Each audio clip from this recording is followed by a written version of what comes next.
Dos cosas entonces, hermanos, tenemos enfrente, que es la razón del tema de este mes, que la palabra proclame, hemos llamado así. El mes de la Biblia, justamente, pero también estamos celebrando 500 años de Reforma Protestante.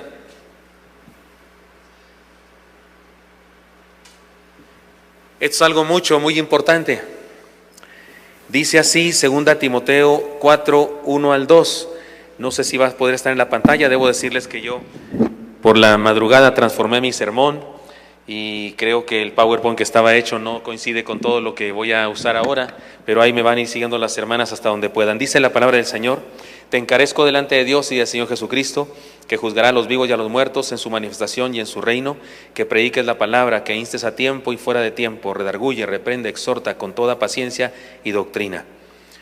Es la palabra del Señor en la que nuestra fe se funda, y por esa razón es tan importante que celebremos hoy ustedes y yo. Además, durante la Reforma, verdades de la palabra de Dios que han estado ahí por siempre, pero que estaban ocultas por causa de la religión que gobernaba el mundo entero, una religión que se había alejado severamente de Dios y que ya no predicaba el evangelio verdadero. Por causa de eso fue necesario que en la Reforma algunas doctrinas volvieran a la luz, y el día de hoy abordaremos una de ellas. El sermón se llama así: el bautismo, la paradoja de la vida y la muerte. Romanos 6, 1 al 13. Busquen en sus Biblias, por favor, porque no estoy seguro que lo tengamos en la pantalla ahora. Sí lo tenemos, pero de todas maneras busquen en sus Biblias Romanos 6, 1 al 13. Y déjenme introduzco antes de leer el texto. ¿Usted ha oído decir esta frase? Me quiero morir. ¿Ha oído eso? ¿Y qué le decimos al que dice incesantemente me quiero morir? Le decimos prometes y nada, ¿verdad? Que es una canción. Decimos esta frase, me quiero morir, como una expresión de desesperanza. Ya no aguanto más, ya me harté, algo así. Pero el apóstol Pablo nos habla de la maravillosa experiencia, de la bienaventurada experiencia de morir. Y me parece que no habla precisamente de petatearse, por decirlo con alguna otra palabra, sino de la experiencia de vivir para Dios y morir para el mundo. ¿Recuerdan lo que dijo el Señor Jesucristo? El que quiera ganar su vida, ¿se acuerdan qué dijo? La perderá. Y el que pierda su vida por causa de mí y del Evangelio, la hallará. De eso se trata la paradoja de la fe, que obtenemos vida por medio de la muerte. Además de todo, esta doctrina, esta enseñanza que surgió justamente, insisto, ya existía, pero ante la Reforma salió a la luz, esta doctrina se expresa gráficamente, dramáticamente, de una manera perfecta en el bautismo. El bautismo cristiano, esta ordenanza que nos dejó el Señor, expresa perfectamente esta doctrina de la paradoja de la vida y la muerte, que para vivir hay que morir. El pasaje, vamos a leerlo, Romanos 6, 1 al 13, me siguen con su vista, lo leeré en voz alta. Dice así: ¿qué pues diremos? ¿Perseveraremos en el pecado para que la gracia abunde? En ninguna manera, porque los que hemos muerto al pecado, ¿cómo viviremos aún en él? ¿O no sabéis que todos los que hemos sido bautizados en Cristo Jesús hemos sido bautizados en su muerte? Porque somos sepultados juntamente con él para muerte por el bautismo, a fin de que como Cristo resucitó de los muertos para gloria del Padre, así también nosotros andemos en vida nueva. Porque si fuimos plantados juntamente con él en la semejanza de su muerte, así también lo seremos en la de su resurrección. Sabiendo esto, que nuestro viejo hombre fue crucificado juntamente con él para que el cuerpo del pecado sea destruido, a fin de que no sirvamos más al pecado. Porque el que ha muerto ha sido justificado del pecado. Y si morimos con Cristo, creemos que también viviremos con él, sabiendo que Cristo, habiendo resucitado de los muertos, ya no muere. La muerte no se enseñorea más de él. Porque en cuanto murió al pecado, murió una vez por todas, mas en cuanto vive, para Dios vive. Así también vosotros, consideraos muertos al pecado, pero vivos para Dios en Cristo Jesús, Señor nuestro. No reine pues el pecado en vuestro cuerpo mortal, de modo que lo obedezcáis en sus concupiscencias, ni tampoco presentáis vuestros miembros al pecado como instrumentos de iniquidad, sino presentaos vosotros mismos a Dios como vivos de entre los muertos, y vuestros miembros a Dios como instrumentos de justicia. Este es el texto, y yo sé que es uno de esos textos del apóstol Pablo profundos, lleno de palabras que por causa de nuestro contexto histórico no entendemos algunas cosas. Hay cosas que los cristianos que leyeron a Pablo, en la primera ocasión que se leyó su carta, entendieron más rápido que nosotros. porque tenían experiencias, ellos tenían ciertos datos en la cultura de aquella época que les permitió entenderlo mejor. Nosotros tenemos que remontarnos a aquel entonces. El apóstol Pedro, de hecho, alguna vez escribió en una de sus cartas y dijo las cosas profundas y confusas del apóstol Pablo, porque ciertamente es uno de esos textos muy profundos, pero voy a tratar de explicarlo. Pero déjeme introducirme de la siguiente manera, haciendo un paréntesis histórico, ya que estamos celebrando también 500 años de la Reforma Protestante. Los primeros bautistas de la historia, es decir, nuestros antepasados, fueron impactados, muy impactados por este pasaje, especialmente por el versículo 4. De hecho, hay autores de la historia de la fe cristiana y de la historia de la denominación bautista que dicen que Romanos 6:4 es lo que dio origen a nuestra denominación. Ya lo leímos ahí donde dice, porque somos sepultados juntamente con Él para muerte por el bautismo, a fin de que como Cristo resucitó a los muertos para gloria del Padre, así también nosotros andemos en vida nueva. Algunos piensan que eso es el origen de nuestra denominación. Les voy a decir por qué. Yo no creo que sea así. El origen es la Biblia entera, pero yo les voy a decir por qué es así. Ese pasaje impactó mucho a los primeros bautistas. Déjenme hacer un recorrido muy veloz. Espero que no se aburran de este especie de verbario cultural histórico de la vida de la iglesia cristiana. Pero después de la reforma de Martín Lutero y otros, como lo vimos la semana pasada, ¿recuerdan la semana pasada que conté algunas anécdotas del hermano Martín Lutero? Después de la reforma de Martín Lutero, Calvino, Zwinglio y otros reformadores, hubo una reforma en Inglaterra. El rey Enrique VIII, 1491-1547, no precisamente por razones teológicas. No es que descubrió cosas en la Biblia que no estaba de acuerdo, no, la verdad es que fueron razones no muy buenas, no santas, fueron hasta perversas. Él separó a las iglesias de Inglaterra de la iglesia de Roma y fundó la iglesia anglicana, se independizaron. Eso favoreció algo, que sin el dominio de la macro iglesia mundial, pues ellos comenzaron a pensar en algunas cosas y hacer algunos cambios, no tan graves, pero hicieron algunos cambios. Después de este rey vino un tal Eduardo VI, de 1547 a 1553, y él trató de llevar algunas reformas. Él sí fue más serio en eso y dijo, creo que debemos cambiar algunas cosas que no estaban en su lugar, pero no fue gran cosa. Después de él vino una mujer llamada María Tudor, una reina, 1553-1558, y ella no la recordamos con gusto los evangélicos porque trató de regresar a la iglesia anglicana, a la iglesia de Roma.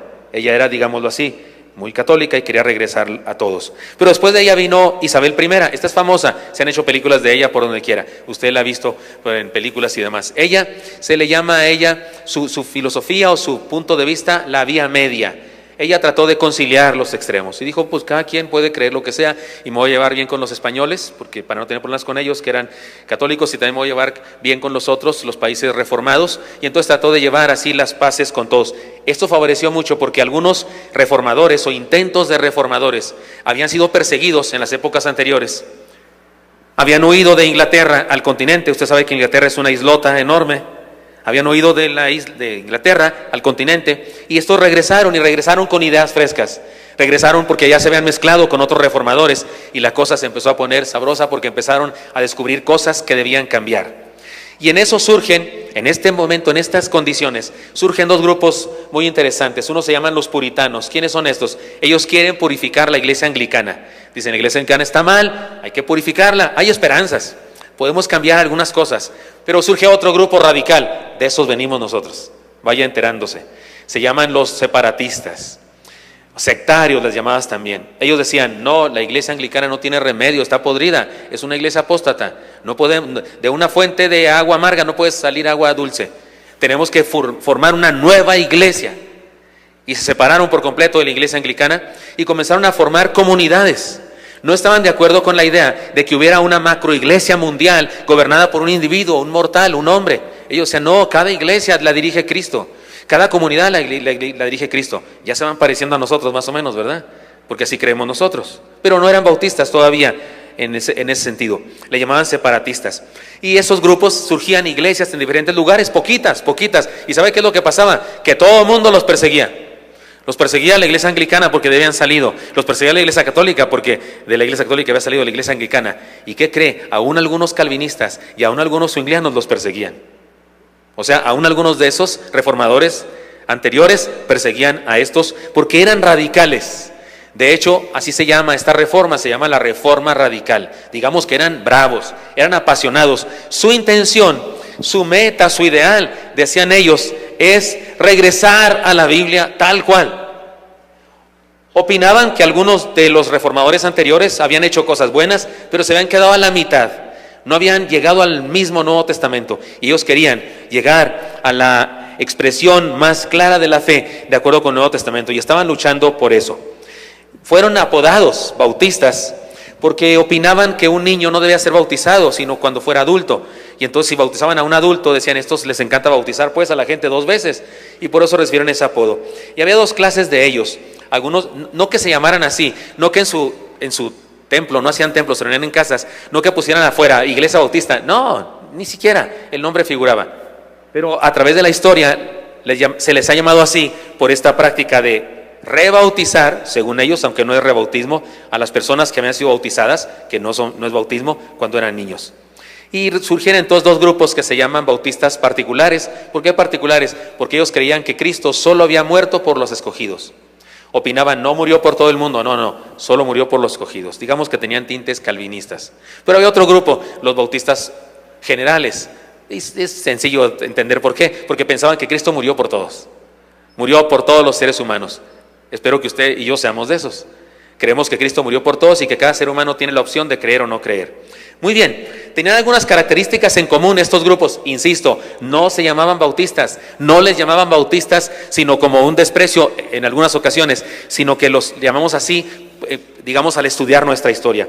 Pero tenían estas características en común, estas comunidades locales, porque eran comunidades locales, no era así como una denominación sota que se reunían en el Estadio Azteca de Inglaterra, no, eran grupos pequeños, de 20 personas, de 30 personas, de 12 familias, así, pequeñas iglesias, como nuestras misiones, como nuestras iglesias en formación el día de hoy.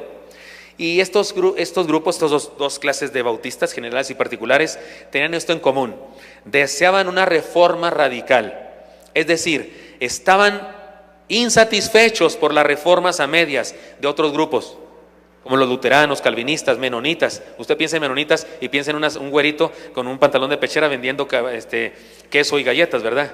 Pero los menonitas eran seguidores de Menon Simons, un hombre que hizo una reforma, un hombre extraordinario, tenía una ética impecable, eran muy estrictos ellos en su moral.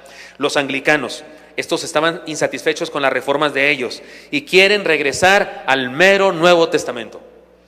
Son perseguidos por todos, ya lo dije, Iglesia Católica, Iglesia Anglicana, y por algunos. Y hay señales, hay evidencias que posiblemente incluso Calvino ordenó la muerte de uno de estos reformadores radicales. En tercer lugar, forman comunidades locales en donde se reflexiona con pasión en los aspectos doctrinales y mantienen comunicación con los reformadores del continente y crecen en sus reflexiones. Jamás opinaban que el predicador al frente hay que creerle todo.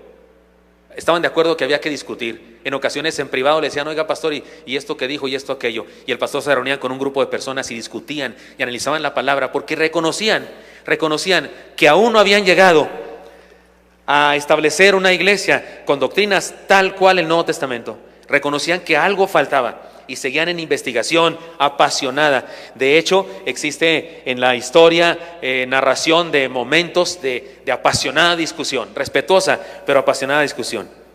Entre los bautistas particulares, después de una apasionada discusión, un grupo pide a la iglesia que les permitan salir, porque han llegado a la conclusión de que el bautismo es solo para creyentes nacidos de nuevo, no para niños, ni para hijos de cristianos. Quiero decirles que en ese momento de la historia, todas las iglesias, incluso las reformadas, calvinistas, anglicanas, todas bautizaban niños y bautizaban salpicando la mollera de la persona. No había nadie que bautizara como actualmente bautizamos en esta iglesia, nadie. Pero estos dieron un paso adelante. Dijeron, nosotros no creemos que debamos bautizar a nuestros niños. Creemos que se debe bautizar a una persona cuando en uso de razón decide seguir a Cristo. Y como la congregación todavía no llegaba a esa conclusión, dijeron, y como ustedes no están de acuerdo, pedimos permiso para salirnos y formar otra iglesia. Una división. Alguien dijo, sí, eran bautistas, porque se dividen. Y se dividieron, pero pacíficamente.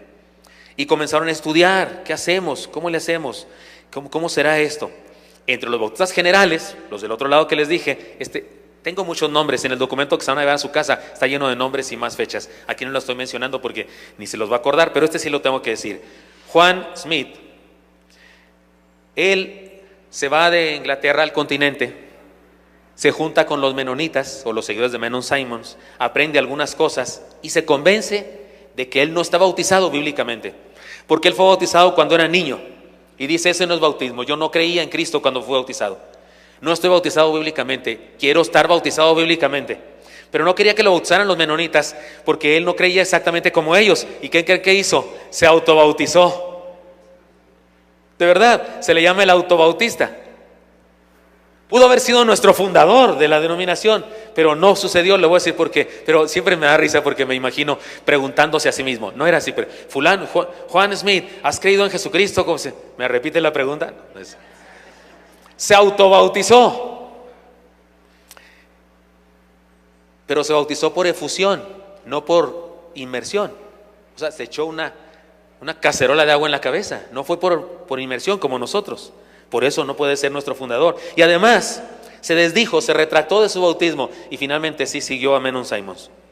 Entre los bautistas particulares, y aquí esta fecha sí debemos recordarla, en 1640, un grupo de líderes discutieron apasionadamente, me encanta esto, me encanta decir esto, apasionadamente discutieron estudiando Colosenses 2:12 y Romanos 6:14. Colosenses 2:12 lo tendremos en la pantalla, creo que no, ¿verdad? Lo podemos buscar para que vea lo importante que es Colosenses. ¿Sí tiene Colosenses su Biblia? Algunas Biblias no tienen. ¿Qué les dije? Colosenses 2:12. Con eso de que no tengo más que una mano, porque olvidé mi micrófono en algún lado. ¿Alguien ya lo encontró aquí cerquita? ¿Me lo lee, hermano, por favor? Dice así: sepultados con él en el bautismo, en el cual fuisteis también resucitados con él, mediante la fe en el poder de Dios que le levantó de los muertos. Estas ideas, sepultados, trajeron luz para los hermanos en esa discusión. También Romanos 6:4, que dice: porque somos sepultados juntamente con él para muerte por el bautismo, a fin de que como Cristo resucitó a los muertos para gloria del Padre, así también nosotros andemos en vida nueva. Y ellos decidieron o descubrieron o establecieron en su vida dos cosas. Número uno, que el bautismo es sumergir a una persona por completo en agua para simbolizar que se murió. Y que también es un simbolismo de resurrección, como la resurrección de Jesucristo y la resurrección de nuestra propia vida. Esto iluminó sus cerebros, sus ideas, y dijeron: esto es el bautismo verdadero. Pero escúcheme, no solamente es que estaban descubriendo la práctica del bautismo, no es que solo estaban descubriendo cómo se hace el bautismo. Digo, es lógico, la palabra bautismo en griego significa sumergir. Y si somos sepultados, usted no sepulta a un muerto cuando le echa tierra en la cabeza, lo sepulta cuando lo sumerge por completo en el suelo. ¿Están de acuerdo conmigo en eso? Pero no solamente habla de la forma del bautismo, sino que descubrieron una doctrina. Morimos al pecado y la condenación y al mundo cuando creemos en Cristo, y nacemos a una nueva experiencia. Esto sí es lo que se puede denominar el nacimiento de la denominación bautista. Y en 1644, 7 iglesias bautistas, los generales y los particulares, se unieron, y 7 iglesias bautistas, y usted se imagina, 7 iglesias de 1000 miembros cada una. No, 7 comunidades de un pueblo, 7 iglesias bautistas se unen y publican la Confesión de Londres, se llama, y podemos decir que este es el origen de la denominación bautista. Y desde aquí podemos trazar una línea histórica ininterrumpida de iglesias bautistas hasta el día de hoy. Pero insisto, este texto, que es el que estamos estudiando hoy, impactó las vidas de aquellos reformadores radicales, tanto que no solamente revolucionaron su propia vida, revolucionaron la reforma misma.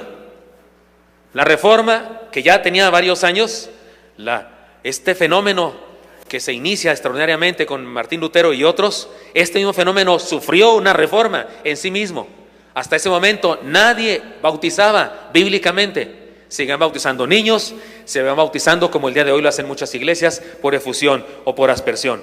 Pero a partir de este momento, algunas otras congregaciones empezaron a aceptar que el bautismo bíblico era la inmersión, de los nuevos creyentes. Y todo por este grupito de personas, de grupito de pastores radicales, atrevidos, valientes, dispuestos a llegar hasta el mismo Nuevo Testamento. Por eso les propongo que estudiemos este pasaje que trajo tanta luz en aquel momento de la historia y encontremos por lo menos 3 cosas muy claras que nos dice Dios por medio de estas palabras del apóstol Pablo en la carta a los Romanos. Primera de ellas, el bautismo simboliza la muerte al pecado y la condenación y el mundo y al mundo. Dice así el principio del texto de Romanos 6:4. Porque somos sepultados juntamente con Él para muerte por el bautismo. Si está en la pantalla, ¿lo pueden leer conmigo, hermanos? Porque somos sepultados juntamente con Él para muerte por el bautismo. Amén. El pasaje escrito por Pablo es complejo y profundo. Sin embargo, quienes lo recibieron, como ya dije antes, lo pudieron entender mejor que nosotros, porque tenían un contexto histórico que voy a explicar ahorita y que nos ayuda a entender mejor. Cuando Pedro escribió eso a los romanos tenían experiencias en sus vidas que nosotros no tenemos y que les ayudaron a entender. Muchas gracias, hermano. Somos igualitos, ¿verdad?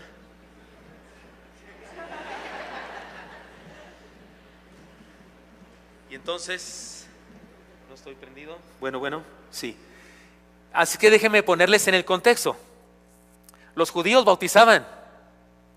Cuando Jesús establece el bautismo, no es novedad para los judíos, no es novedad para los cristianos de aquella época, porque los judíos bautizaban a los gentiles cuando los introducían en su religión. Eso se llamaba prosélitos. Un judío no se bautizaba, pero un espartaco, un romano, un griego debe bautizarse para ser judío. Y decían los judíos que quien se bautizaba se renovaba de tal manera que si tenía un nuevo hijo, ya era papá de 5, pero se bautizaba y tenía un nuevo hijo, su nuevo hijo era el primogénito, porque era tan nueva su vida que su nuevo hijo era primogénito. Decían, tal vez nadie lo practicó jamás, pero decían que era tan nuevo alguien que se bautizaba, que cuando se bautizaba podía casarse con su hermana, con su hija o con su madre, porque al fin que era otro. Es probable que nadie lo practicó jamás, pero lo decían para ejemplificar lo serio que era para ellos que una persona se bautizara. Era de veras renovado por completo. Las religiones de misterio de aquella época, las religiones paganas en el mundo grecorromano, también llevaban a cabo un ritual de iniciación para los que se adherían a una religión determinada. ¿Y sabe cómo le llamaban al candidato? Le llamaban moribundo. ¿Y saben cómo le llamaban al acto de iniciarlo? Le llamaban muerte voluntaria. Y cuando salía de su iniciación, ¿saben cómo lo llamaban? Renacido para la eternidad. Incluso en algunas de estas religiones, cuando ya se bautizaba, le daban a beber leche, porque era un niño. Y tenía que comer su leche y su papilla, porque querían simbolizar lo nuevo que era la vida. Oiga, esto es serio. Jesús en ese contexto establece el bautismo. En ese contexto, por eso digo que la gente de aquella época le entendió más a Pablo que nosotros, porque les quedó claro. Ellos sabían que se practicaba un ritual a través del cual uno se declaraba muerto y luego se declaraba vivo para su nueva religión o su nueva fe. Y por eso Pablo habla de muerte y resurrección y que decimos plantados en la muerte de Cristo y todas estas cosas de las que nos habla, porque que usted y yo se nos dificulta comprender, pero ahora explicándole esto creo que empezamos a entenderlo mejor. Así que, hermanos míos, esta ordenanza del bautismo que expresa una doctrina que durante la Reforma se descubre, una vez más, nos enseña varias cosas muy importantes. Entrega total. Me parece que habla de entrega total. Entregarnos a Él es mucho más que aceptar una declaración de fe, es mucho más que tener un credo o una tradición. Es entregarnos a Él, significa morir a lealtades anteriores, significa ser quitado del poder de antiguos dueños de nuestra vida. Es dejar de existir al pecado, a la condenación y al mundo. Siempre aceptar una fe nueva significa darle la espalda a otra. Si usted es de las Chivas y entra en razón y ya le va a ir a la América, perdonen, no es cierto. Usted no puede irle a los dos, de veras. Usted puede irle, no sé, al Monterrey y al Atlas, o puede irle al Necaxa y y a los cargadores de Tlayacapan, no sé qué. Puede irle a 2, pero a las Chivas de la América no puede. ¿Están de acuerdo conmigo? O sea, eso es, no puede. Ni puede irle a Rayados y a Tigres tampoco, ¿verdad? No se puede. Hay lealtades que incluyen el desprecio de otra. Digo, desprecio más o menos cristiano, no de muerte, pero sí de respeto. Es lo que le dice el apóstol Pablo. Si morimos, es morir, ya no existimos para esa otra entidad. Ahora, esto los cristianos de la época de Pablo lo entendieron perfectamente. Por eso estoy explicando con lujo de detalles estas cosas del mundo de aquella época, para que entendamos lo que implicaba lo que dijo el Señor Jesucristo con el bautismo y lo que dijo Pablo también. Entregarnos es darle la espalda a algo, es morir a ese algo y nacer a otra cosa. Algunas órdenes monásticas de la religión popular en nuestro país, y aún algunos grupos ocultistas como la masonería, practican un ritual parecido al de las religiones de misterio de la antigüedad. Se sabe que algunas órdenes monásticas, me refiero a sacerdotes monasteriales o monjes en la Iglesia Católica, practican eso, practican una especie de funeral para la persona que entra al monasterio cuando se inicia. Primero un novicio, pero ya después, cuando ya es monje, se hace una especie de funeral. Tengo un amigo pastor que antes fue masón. Los masones practican cosas secretas, tiene un saludo secreto y una firma secreta y cosas así. Y él me platicaba porque fue ordenado. Llegó hasta el grado 32, me parece. Y él me dice que cuando fue iniciado hubo un funeral para él y lo acostaron en el piso, y había cirios encendidos, velas grandes encendidas, y se hicieron oraciones como que él se había muerto. Lo declararon muerto y luego dijeron palabras para declararlo vivo, e incluso le pusieron un nuevo nombre secreto. Esto es lo que está en juego en esta enseñanza, y es lo que significa el bautismo. No es cosa leve, es cosa seria. Por eso cuando bautizamos en nuestra iglesia nos tratamos de asegurar, no somos perfectos y no somos adivinos, pero tratamos de asegurarnos hasta donde sea posible que el candidato de veras ha nacido de nuevo y que de veras sabe lo que está haciendo. Y cuando alguien la piensa un poquito antes de bautizarse, hace bien porque es serio. No es el bautismo el que nos salva, no, pero representa lo que Dios hizo en nosotros, y si sí lo hizo, debemos bautizarnos, pero si no lo ha hecho, deberíamos permitir que lo hiciera primero, porque no es cosa sencilla. Conciencia profunda de la muerte al mal es lo que está implícito aquí. Los cristianos deberíamos practicar el bautismo con más seriedad que la seriedad que le ponen los masones a su ritual, los monjes a su ritual, y lo que le ponían de seriedad las religiones ocultistas, las religiones de misterio de aquella época en el Imperio Romano. Ser seguidor de Jesucristo es hacer un borrón y cuenta nueva. Todos sabemos de dónde viene el borrón y cuenta nueva. Tal vez los jóvenes no saben de dónde viene esa frase, pero hermanos, en su barrio todavía hay una tienda de barrotes, Don Pancho, Don Gil, La Victoria, o cómo se llama la tienda de barrotes de su casa, no sé. Ahora ya hay Oxxos y 7-Eleven y esas cosas, pero antaño eran tienditas. ¿Se acuerdan, hermanos? Sí. ¿Quién era el tendero? Don Pancho, una persona blanca, nunca les da el sol a los tenderos, porque el que tiene tienda, que la tienda. Entonces no salen, jamás les da el sol. En mi tierra era Don Gil.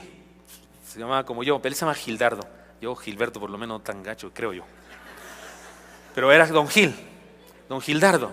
Entonces era fantástico para los que no saben, si ya vivieron en otra época, jóvenes, ellos inventaron las primeras tarjetas de crédito, que era un cartón de una caja, lo agarraban, ponían Familia Gutiérrez. Entonces tú ibas con tu cartoncito. Él tenía la contraparte de cartón, o sea, ya su aparato electrónico era otro cartón. Llegabas tú con tu cartón y mi mamá dice que 1 litro de leche y 4 piezas de pan, no sé qué, y te las anotas tu cartón y en su cartón, para que así no hubiera cosas. Bueno, los honrados así eran. Entonces llevas tu tarjeta de crédito, ese mugre cartón que del otro lado decía, qué sé yo, cigarros Marlboro o algo así decía, te lo llevas a tu casa, era una tarjeta, ¿se acuerdan, hermanos? ¿Todavía hay eso? Ya no, pero sí había, ¿se acuerdan? Pero un día tu papá salía del trabajo, traía dinero, iba con Don Gil, con Don Pancho a La Victoria, donde fuera, y pagaba, y entonces se decía la frase filosófica profunda que era esta: borrón y cuenta nueva. ¿Qué quiere decir? Deuda saldada, pero aquí tiene otra cajita para que siga de esclavo aquí en la tienda. ¿Qué significa? Renovación total, nueva oportunidad, comenzar de nuevo, dejar atrás las cosas del pecado, comenzar una nueva vida. Es como morir y nacer a una nueva experiencia de vida. Cuando alguien sale ileso de un accidente, hubo pérdida total del carro, Pero no, ni un rasguño. ¿Qué decimos? Volvió a nacer, ¿no? Nació de nuevo, naciste de nuevo. Debemos decirlo con más razón de alguien que se entrega a Cristo. Y cuando se bautiza, representa dramáticamente lo que le pasó. ¿Qué le pasó? Se murió. ¿Y qué le pasó? Resucitó y ha decidido seguir a Cristo. Por eso es importante que también se bautice, porque el bautismo simboliza perfectamente la experiencia espiritual que le acontece. Ser discípulo de Cristo entonces es morir al pecado y vivir para Dios. Segunda enseñanza de este pasaje que causó tanto revuelo, tanto impacto en los reformadores radicales, nuestros antepasados. El bautismo simboliza una nueva oportunidad para vivir. No solamente simboliza la muerte al pecado, también simboliza una nueva oportunidad para vivir. Dice el texto, después de que nos dice, porque somos sepultados juntamente con Él para muerte por el bautismo, después de eso dice esto, léanlo conmigo, está en la pantalla. A fin de que como Cristo resucitó de los muertos, por la gloria del Padre, así también nosotros andemos en vida nueva. Andemos en vida nueva. En cierta época de la historia de la humanidad, en algunos lugares del planeta, había una ley que se llamaba la muerte sustituta. Aunque nos parezca muy raro para nosotros, existía esa ley. ¿En qué consistía la ley? Si una persona había sido declarada culpable y era condenada a morir en la horca, guillotina, fusilamiento, ahogamiento, si tenía suficiente dinero, podía pagarle a otra persona para que muriera en su lugar. Y usted dice, ¿y ese otro bruto para qué iba a recibir el dinero? Tal vez estaba en la calle y no tenía con qué sostener a su familia y a sus hijos.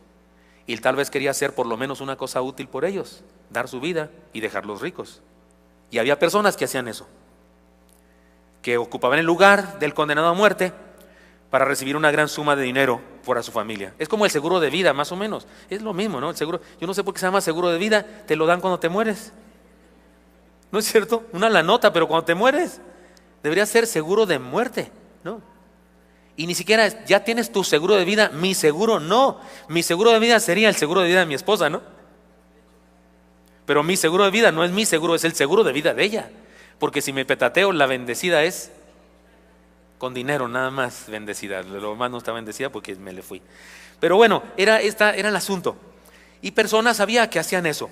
Pero ¿sabe qué pasaba? El rico tenía un mausoleo donde iba a ser puesto su cuerpo cuando muriera. Una tumba lujosísima. ¿Qué creen? Ahí ponían al otro, porque murió en su lugar. Y decía su nombre. Aquí yace Francisco Javier Arturo González o lo que sea. Ya dije el nombre de un hermano de la iglesia. Cancelo por si acaso. No creo en cancelación, estoy bromeando. Ponían el nombre del que estaba vivo. Y al que estaba vivo le ponían el nombre del difunto a partir de ahora, porque habían intercambiado vida. Era una ley en ciertos lugares del planeta. De eso habla Pablo. Pablo dice que nosotros fuimos plantados en la muerte y la resurrección de Cristo. Es decir, que entregarnos a Él significó identificarnos plenamente en su sacrificio y en su milagrosa resurrección. Esta es la razón por la que no se nos puede condenar otra vez, porque ya morimos, ya nos condenaron, ya nos dieron en la torre, ya nos dieron la muerte. ¿Cómo? En la cruz del Calvario Cristo estaba muriendo por nosotros. Por eso es que es tan absurdo no creer en la seguridad de la salvación.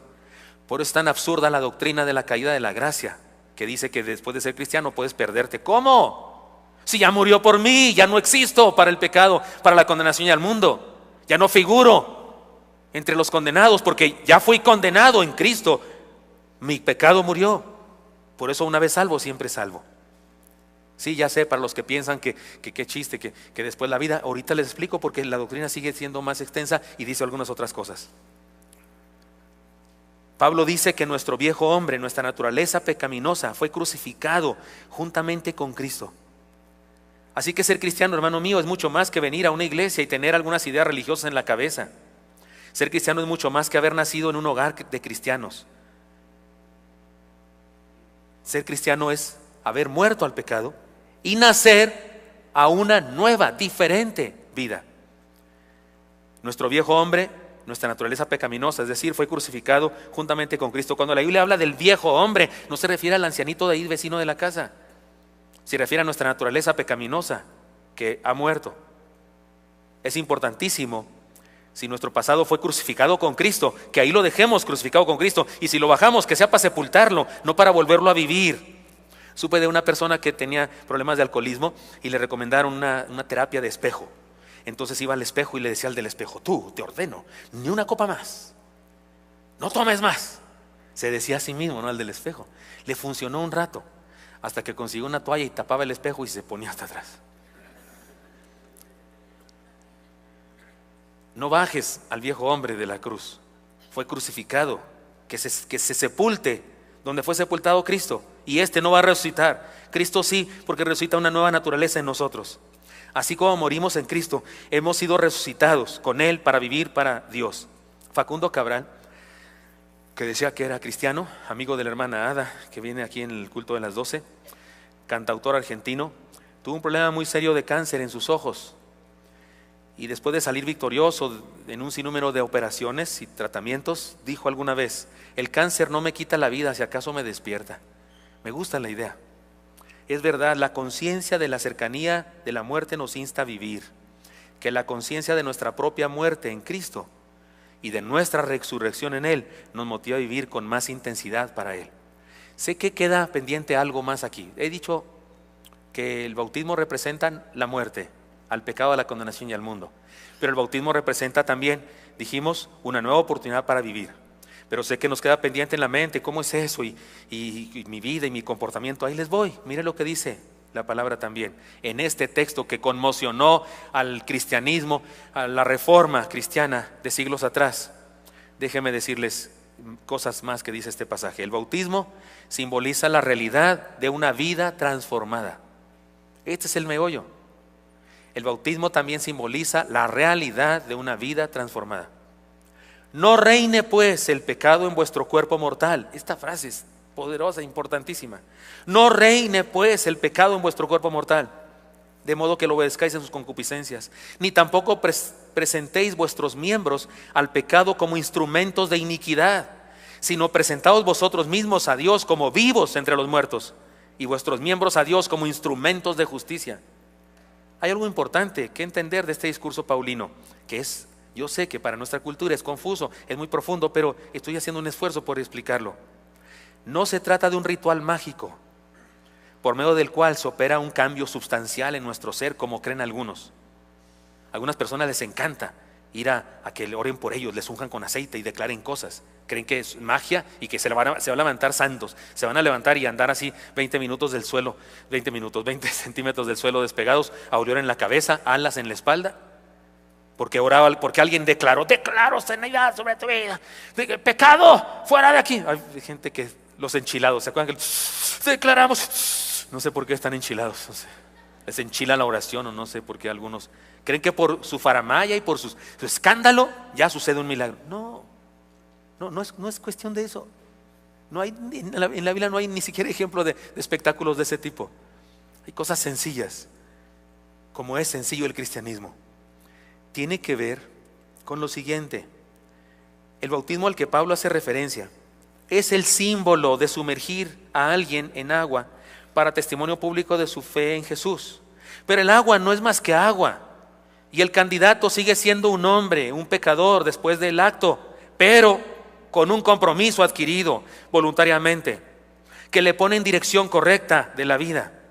No se trata de creer que el bautismo salva y quita alguna cosa mala de la vida del creyente y le hace santo automáticamente. Pero el bautismo sí testifica y explica la decisión de un discípulo para caminar en ese ejercicio de la vida siguiendo a Jesús. Miren, fui pastor en Chiapas y teníamos una iglesia en formación en un pueblo llamado Viva México, y por alguna razón los hermanos de esa congregación habían conseguido un terreno en las alturas de un cerro, de verdad, apartado de la ciudad, y en un cerro estaba. No había nada alrededor más que tierra así de sembrar. Las viejitas había que cargarlas para subirlas. Y tenía bautisterio, un templo lindo, tenía bautisterio. Cuando no había pastor, mandábamos predicadores cada domingo, y pues de vez en cuando yo iba a bautizar allá a los hermanos que habían creído en Cristo. Y un día fue a bautizarlos, y estábamos ya en los tamales y eso de la fiesta después del bautismo, bien sabroso, cuando vi que los hermanos fueron y quitaron así un tronco que tapaba el bautisterio y dejaron salir el agua. Pero yo veía allá a lo lejos un sembradío de maíz, yo creo que era. Y dije, hermano, ¿y por qué no hacemos un canalito y que el agua se vaya al maíz y lo riegue? No, pastor, porque ahí van todos los pecados. Dije yo, tengo que tomarme un tiempo para enseñarles algunas cosas. No en el agua, pues sí hay mugre, pero no es de pecados. O sea, de la ropa o de lo que sea, o el candidato no se bañó, qué sé yo. Pero pecados, o sea, no es así como funciona. No es que el bautismo sales así todo santo. Aleluya, aleluya. Sales, ¿no? Y entraste así medio pecadoso, sales así. No, es tu decisión, es tu compromiso, es tu creer en Cristo, tu caminar con Él y tu vida de discípulo, tu vida devocional, lo que hace ese proceso de santidad. El bautismo es una dramatización de tu compromiso. Como cuando mi esposa me dio esto, ya desde antes me quería. Pero cuando me lo puso, se comprometió a no querer a nadie más como me quiere a mí, a no amar a nadie más como me ama a mí. Y yo le puse uno a ella. En realidad no me puso este, me puso otro, pero los perdí. Me tuvo que regalar este otro después. Creo que es como el 7º que llevo. Pero uno me puso. Y es un compromiso que se hace. Y no es que automáticamente ya estoy así hipnotizado por la Yani. Bueno, sí estoy, pero no es automático, no es brujería. Es mi decisión estar hipnotizado. Es mi decisión estar embrujado. ¿Sí me explico? Y es su decisión de ella. No es que de veras me dio, ¿cómo se llama eso que le dan a los novios para que se enamoren? Toloache. No es que me dio toloache, que ni sé qué es, ni a qué sabe. O a lo mejor sí me dio, oigan, por eso la quiero tanto. No, es más bien mi decisión de caminar hacia ella y de rendirle honor a mi palabra. Por eso Pablo hace una seria y puntual exhortación a la ética cristiana cuando dice, léanlo conmigo si está en la pantalla, cuando dice, no reine pues el pecado en vuestro cuerpo mortal. ¿Lo pueden decir conmigo una vez más? No reine pues el pecado en vuestro cuerpo mortal. Es una exhortación de Pablo.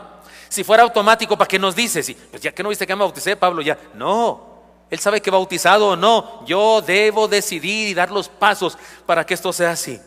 No es posible, como pretendían algunos, según las declaraciones de Pablo, perseverar en el pecado para que la gracia sobreabunde. No es posible estar vivo por la fe y vivir como muerto. No es posible estar vivo para el mundo y estar vivo para Dios. Cuando alguien quiere vivir en el pecado por su propia voluntad y gusto, ratifica su condenación eterna y su amargura de vida. Solo entregándonos a Dios cada día se ratifica la experiencia de salvación, de renovación y de restauración, de resurrección, que en el bautismo testificamos. Perdonen el ejemplo, había una hermana en una iglesia donde fui pastor allá en Chihuahua que tenía un hijo adolescente, de esos en esa etapa cuando no les gusta bañarse. ¿No es cierto que hay una etapa de los adolescentes que no les gusta bañarse, hermanos? Alguno anda en esa etapa, ni se le acerque, ¿verdad? Pero la hermana tenía un hijo así, que no le gustaba bañarse. Ya anda, chamaco, voy a bañarte, mira nomás cómo andas todo.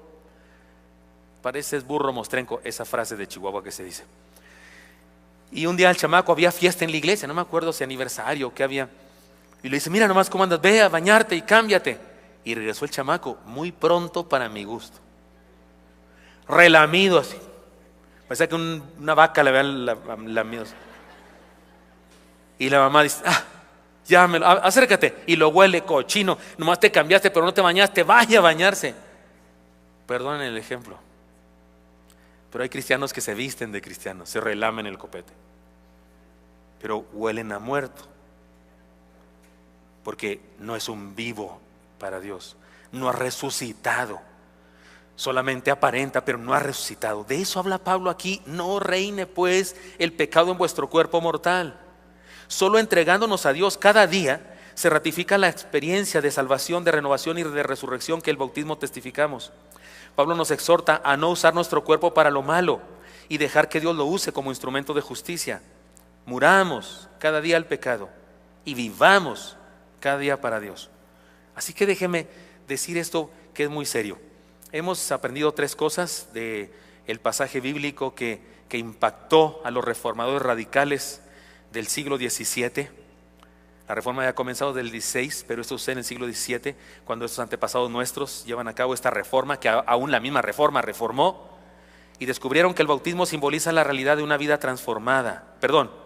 Descubrieron que el bautismo simboliza la muerte, al pecado, a la condenación y al mundo. Descubrieron que el bautismo simboliza una nueva oportunidad para vivir.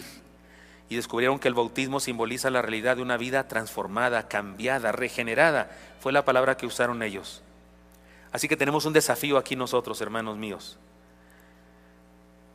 Esta manera de entender la salvación nos desafía a una experiencia de vida más intensa. Nos desafía a la consagración. Nos desafía a la santidad. Hay creyentes que pretenden vivir una gracia barata. Creen que porque son cristianos por tradición familiar o por convencimiento personal, ya son salvos.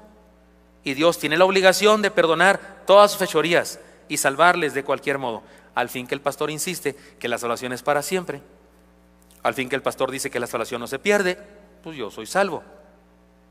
Si eres salvo, sí, te lo garantizo. Eres salvo para siempre. Si Cristo te ha salvado, si le has entregado tu vida, has nacido de nuevo, has muerto al pecado, a la condenación y al mundo. ¿Cómo vas a ser condenado si ya moriste para la condenación?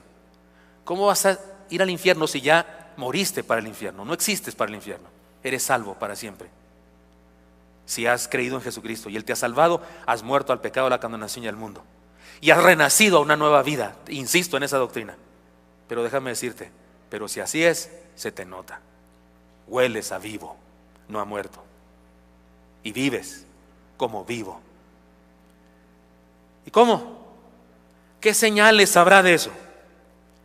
¿Qué señal habrá de la diferencia? De que no soy nomás un bautista, un pentecostés, un metodista, un presbiteriano, una asamblea de Dios, una iglesia santa pentecostés, un Isimar. ¿Cómo se sabe que no soy nomás un cizaña en medio del trigo? ¿Cómo sé que de veras he nacido de nuevo? Te lo digo con evidencias bien sencillas de identificar. Reconoces que el pecado es pecado. Eso tiene que ver con una convicción intelectual que tiene que ver con arrepentimiento, un elemento intelectual. Esto es pecado, lo reconozco, lo sé, lo declaro. Esto está mal. El problema del ser humano en el momento que vivimos es que a lo malo llama bueno y a lo bueno llama malo. Este es el problema más serio de la humanidad del día de hoy, que a lo malo llaman bueno y a lo bueno llaman malo.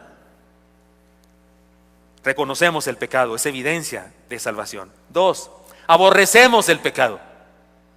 Aborrecemos el pecado. El apóstol Pablo no se declara pecador. Él nunca dijo que era santo perfectamente.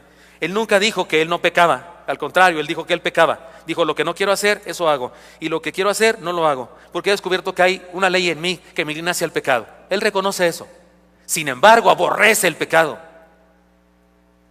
El cristiano verdadero, cuando se desliza, cuando desciende al pecado, cuando cae, tropieza o como usted quiera, se avergüenza. Sufre, llora, se avergüenza delante de Dios, padece por haber pecado. No presume, fíjate, yo vengo de no sé dónde con una chava, no sé qué dice el chavalo a los otros compañeros de la iglesia. Señal, no ha pasado nada en su vida, no hay resurrección alguna en su vida. Porque el pecado avergüenza al que lo comete cuando has nacido de nuevo.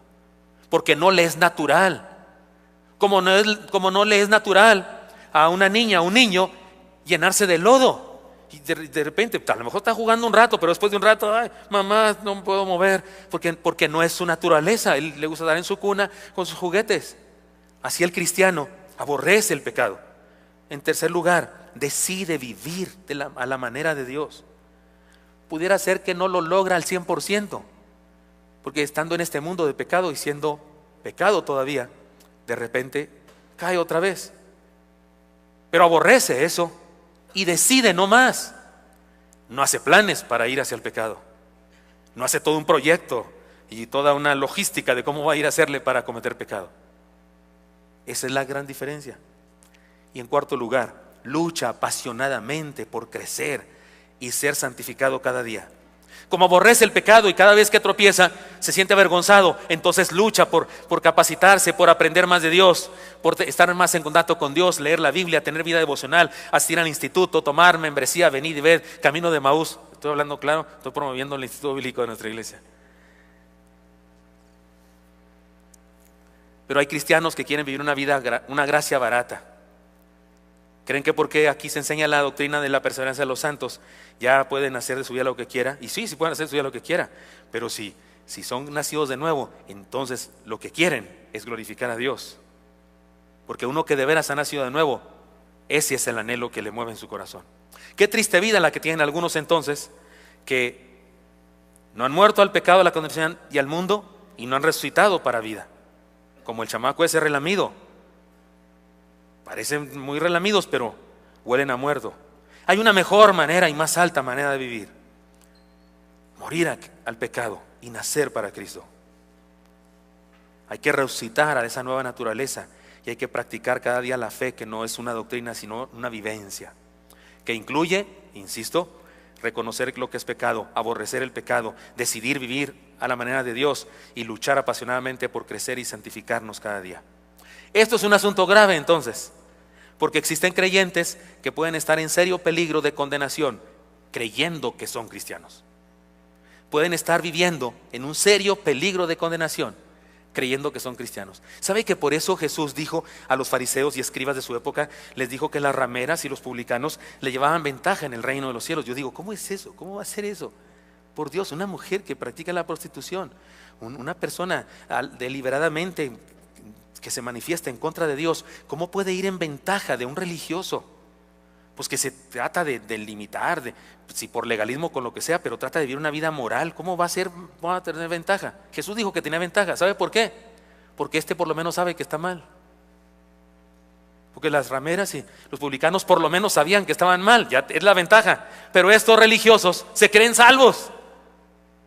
Les falta un trecho larguísimo que caminar. ¿Cuál? Reconocer que están mal. Y en ocasiones es muy largo ese trecho. Por eso Jesús dijo eso. Les dijo a los fariseos, les llevan ventaja a ustedes. Es un asunto grave. Ahora, no vine aquí para ponerle una losa en la espalda a usted. No vine aquí para que usted vino buscando esperanza y yo lo regreso todo triste. No, permítame, está muy sencilla la cosa. Si usted dice, oiga, no, yo ni reconozco lo que es pecado, ni lo aborrezco, de hecho me encanta, ni he decidido vivir a la manera de Dios, ni lucho apasionadamente por ser mejor. No, yo así me encanta estar chacoteando en el pecado. ¿Qué hago? Pues tan sencillo, pues entréguese a Cristo. Muera al pecado, a la condición del mundo. Entréguese a Cristo. O sea, debe salir de aquí con esperanza. Y si no se entrega a Cristo, no, pues sí, discúlpeme, le puedo adivinar su futuro. Tráigame acá su mano, se la leo fácil. Va para el infierno, le diré de inmediato. Si usted me enseña la mano o las cartas, y yo le pregunto, ¿cree en Cristo? Le entrego su y usted me dice, no, yo le adivino su futuro. Va para el infierno, que vuela. Y usted me dice, ya creí en Cristo, pastor, le entregué mi vida, yo le adivino su futuro, va para el cielo. Soy adivino, ¿verdad? Voy a poner un centro de adivinación ahí y la ganancia va a ser por nuevas instalaciones. Pastor Gutiérrez, adivina el futuro de cualquiera. Está fácil, ¿no? ¿Ya le entregó su vida a Cristo? No, para el infierno, el que sigue. ¿Ya le entregó su vida a Cristo? Sí, para el cielo. Y ahí el hermano Moisés Rodríguez cobrando 100 pesos por incauto. Estoy bromeando, por supuesto, pero lo que quiero decir es que no tenemos que salir de aquí con ideas de condenación. Podemos salir de aquí con ideas de vida eterna, entregándonos a Cristo. Por eso asegurémonos de haber muerto al pecado y vivamos la verdadera vida en Cristo. Nuestros antepasados, bendito sea Dios por ellos. Algunos murieron, de los primeros bautistas, por su pasión por encontrar en la palabra la auténtica vivencia de la iglesia. Por eso cuando uno muy bautista se enoja con nosotros, los bautistas de Oreb, porque hay gente, ¿sabe que nos criticaron muchas personas cuando nos venimos aquí al Gran Foro? ¿Qué van a hacer? Se salen de su templo sacrosanto y puro, se van a ir a un salón de bailes. Porque este lugar lo usan para filmar el programa Reventón Musical, ¿sabía usted? Si prende ahí en la tele un programa de música, Reventón Musical, aquí bailan. Aquí anda, está la música esa, y aquí están unos tipos bailando, unas muchachas así, bailando, aquí mismo, donde yo estoy predicando ahora la palabra de Dios. Ay Dios, no me van a sacar a bailar a alguien. Aquí mismo no están esas pantallas, y hubo gente que nos criticó, ¿cómo es posible que se van? Cuando alguien critica a alguien que está haciendo cosas nuevas, y de pilón dice que los bautistas no las hacemos, está chueco, porque los bautistas nos caracterizamos por eso desde nuestro origen, por buscar hacer cosas con tal de lograr la voluntad de Dios, sea lo que sea. Si encontramos algo en la Biblia, ustedes y yo, bautistas de Oreb, si encontramos algo en la Biblia que dice que la Biblia que debemos hacer, hagámoslo sin chistar, hagámoslo, aunque no lo hayamos hecho nunca. Y sale uno muy legalista que dice, hermanos, los bautistas no hacemos eso. Pues será el sereno, suénese la nariz y luego vamos todos juntos. Porque siempre hay gente así legalista que quiere detener el avance de la obra. Y cuando encontremos que usted y yo hacemos algo que la Biblia dice que no debemos hacer, alguien proponga y secundamos y dejamos de hacerlo, porque nuestra pasión es vivir la palabra del Señor. Eso es nuestro origen. Así eran nuestros fundadores. Buscaban con pasión, radicalmente buscaban la palabra de Dios para vivirla. Y se encontraron con que el bautismo era la inmersión en agua de un creyente verdadero para simbolizar su muerte y resurrección, para expresar la maravillosa doctrina que es una paradoja de que para vivir hay que morir al pecado y nacer para Dios. Por eso me encanta la historia de nuestra fe cristiana y espero que haber compartido esta breve semblanza de la historia a usted le haya traído luz y le haya dado valor a esta doctrina que usted y yo debemos vivir y creer, y que nos motive a vivir en santidad, vivir como vivos para Dios y muertos al pecado. No reine pues en vuestros miembros, dice el pecado, en vuestros cuerpos el pecado, dice el apóstol Pablo. Señor Santo, gracias porque me das permiso de compartir con mis hermanos y mis hermanas esta palabra tuya, Señor. Te pido que nos ayudes a hacer una iglesia neotestamentaria, Dios, anunciando tu evangelio verdadero, tu evangelio puro, Señor, sin contaminación. Y te pido que mis hermanos y a mí nos ayudes a vivir, Señor, esta salvación, esta nueva vida, esta resurrección, que lo que representamos en el drama, en el ritual del bautismo, sea una realidad de nuestra vida. Morimos al pecado, nacimos a una nueva experiencia superior. Y te pido también, Señor, que sea alguien aquí que no ha experimentado la salvación, que hoy pueda hacerlo. Sigan orando, mis hermanos. Y una pregunta muy breve y sencilla. ¿Alguien aquí le gustaría decirle al Señor: Señor, reconozco que me hace falta nacer de nuevo, quiero morir al pecado y quiero vivir para ti, quiero entregarte mi vida, Señor Jesús? Sé que por eso moriste en la cruz, para salvarme. Quiero aceptar su sacrificio para que me des vida eterna. Hable con Él, ahora mismo habla con Él. Ahí en secreto de tu mente, tu corazón, habla con Él. Y si estás haciéndolo y quieres entregarte a Él, házmelo saber levantando tu mano un poco, porque quiero orar por ti. ¿Hay alguien aquí que toma esta decisión? Hágamelo saber, quiero orar por usted. Dios le bendiga. Dios le bendiga. Alguien más toma esa decisión, Dios le bendiga. Les felicito a los que han levantado su mano. Puedes bajarla. Si alguien más toma esta decisión y no lo ha hecho, levante su mano ahí en su lugar. Déjeme orar por usted. Dios le bendiga. Dios les bendiga. Les felicito. Pequeño, te felicito. Dios te bendiga. Dios le bendiga, Señor. Dios le bendiga. Le felicito. Ahí en su lugar donde está, póngase de pie, por favor. Solamente déjeme orar por usted. Quisiera verle ahora, no solo su mano. Póngase de pie en su lugar y déjeme orar por usted. Vamos a orar ahora. Pero usted que levantó la mano, póngase de pie, por favor. Oremos. Y usted siga ahí de pie. Señor, ponga en tus manos a estos adultos, estas jóvenes, estos adolescentes, estas personas, hombres y mujeres. Dios, reconocen que te necesitan. Y tú dijiste que no echas fuera, Señor, al corazón contrito. Por favor, Dios, escucha sus ruegos silenciosos, su mente, su corazón, Señor, clamando a ti. Bendíceles, Dios. Llénales de vida. Hazles morir, Señor, a lo malo, y hazles renacer a una nueva experiencia. Y guíanos como iglesia para ser instrumentos tuyos, para ayudarles a crecer. Estamos en tus manos preciosas, en Cristo Jesús. Amén. Dios les bendiga. Pueden sentarse. Dios les bendiga a todos.